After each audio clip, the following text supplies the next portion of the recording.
প্রিয় দর্শক, আসসালামু আলাইকুম। যে যেখান থেকে আমাদের সঙ্গে যুক্ত হয়েছেন সকলকে জানাচ্ছি আন্তরিক শুভেচ্ছা, সালাম এবং অভিনন্দন।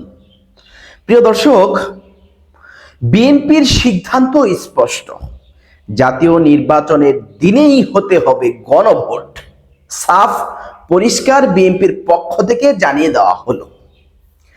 ইতিমধ্যে বাংলাদেশ জামায়াতে ইসলামের পক্ষ থেকেও সাফ স্পষ্ট ভাবে জানানো হয়েছে, নির্বাচনের দিন গণভোট নয়, ডিসেম্বর অথবা জানুয়ারির মধ্যে, অর্থাৎ জাতীয় নির্বাচনের আগে জানুয়ারি অথবা চলতি বছরের ডিসেম্বরে গণভোট করতে হবে।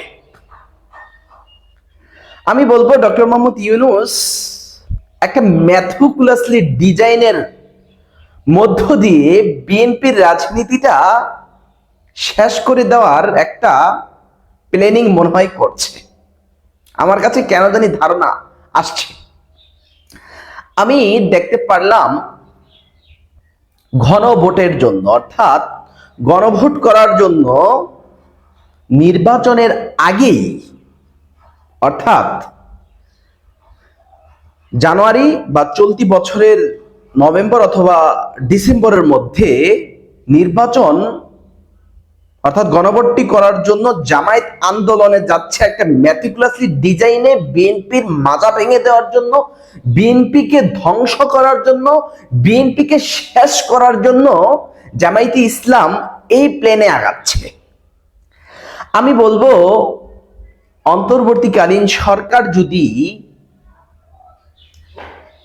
জাতীয় নির্বাচনের আগে গণভোট করে তাহলে বিএনপি ধ্বংস হয়ে যাবে, বিএনপির অস্তিত্ব একেবারে শেষ হয়ে যাবে। আমি বলবো বিএনপি একেবারে ভেঙে পড়বে। আর ডক্টর মোহাম্মদ ইউনূস এবং জামায়াতের নেতারা এবং এনসিপির নেতারাও চায় বিএনপি ভেঙে পড়ুক, নির্বাচনের আগে অর্থাৎ জাতীয় নির্বাচনের আগেই গণভোট হোক, সেই গণভোটেই বিএনপি ভেঙে পড়বে। এটাই তাদের দৃঢ় বিশ্বাস, এটাই সরকার, জামায়াত, এনসিপির প্রত্যাশা। প্রিয় দর্শক, বিএনপির পক্ষ থেকে কিন্তু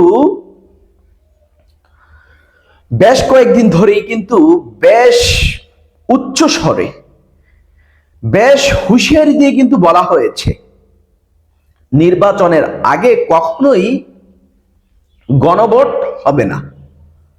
যেদিন জাতীয় নির্বাচন হবে সেদিনই গণভোট হবে। আমি বিএনপির সাথে একমত প্রকাশ করছি।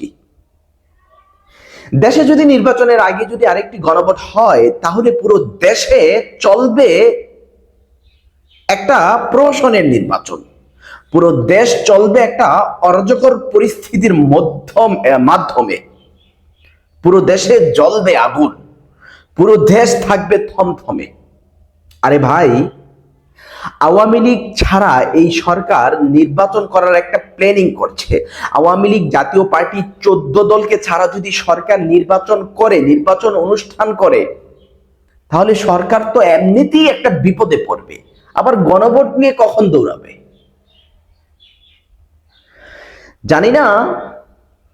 কি ভাবছে অন্তর্বর্তীকালীন সরকার, কি ভাবছে জামায়াতের নেতাকর্মীরা কি কারণে গণভোটের কথা তারা বলছে জানি না। ইতিমধ্যে বিএনপির পক্ষ থেকে সাফ স্পষ্ট ভাষায় বলে দেওয়া হয়েছে, নির্বাচনের আগে নয়, নির্বাচনের দিনই হতে হবে গণভোট।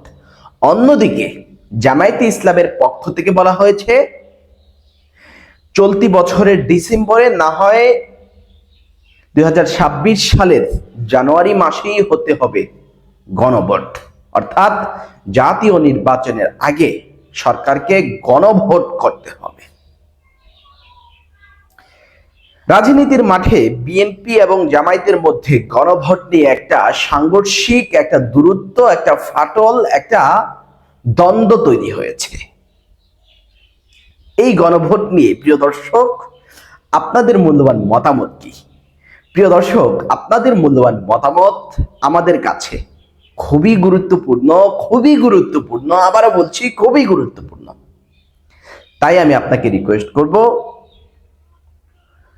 কি ভাবছেন, কি মনের ভাব প্রকাশ করছেন, কি বুঝতে পারছেন, অবশ্যই আপনার মূল্যবান মতামত, মূল্যবান কথা কমেন্ট বক্সে লিখে আমাদেরকে জানাবেন। চ্যানেলে নতুন হলে অবশ্যই আমাদের চ্যানেলটি সাবস্ক্রাইব করবেন।